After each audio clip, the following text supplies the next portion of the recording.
बंजारा समाजाची समृद्ध लोकसंस्कृती आणि साहित्य भावी पिढ्यांसाठी जतन करणं आवश्यक असल्याचं प्रतिपादन पालकमंत्री संजय राठोड यांनी केलं।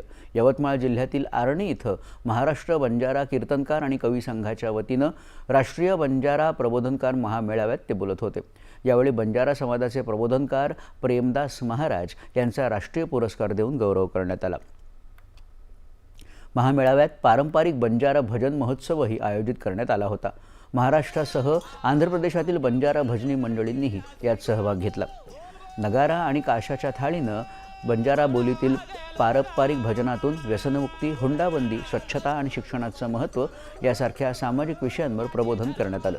ग्रामीण भागातील बंजारा समाजानं आजही ही पारंपरिक भजन परंपरा जतन करून ठेवली असल्याचं यावेळी दिसून आलं। वाचन संस्कृतीला चालना देण्यासाठी पुण्यातल्या पत्रकार भवनात केंद्रीय माहिती आणि प्रसारण मंत्रालयाच्या प्रकाशन विभागाचं पुस्तक दालन सुरू करण्यात आलं।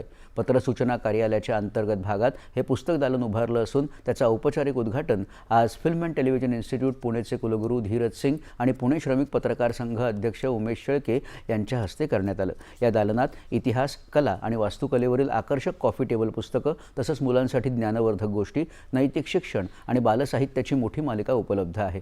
प्रकाशन विभागाची विविध दर्जेदार पुस्तकं आणि नियतकालिकही इथं उपलब्ध आहेत। वाचनाची आवड वाढावी आणि नागरिकांना दर्जेदार साहित्य सहज उपलब्ध व्हावं हा या उपक्रमाचा उद्देश आहे। नागरिकांनी या पुस्तक दालनाचा लाभ घ्यावा असं आवाहन प्रकाशन विभागानं केलेलं आहे।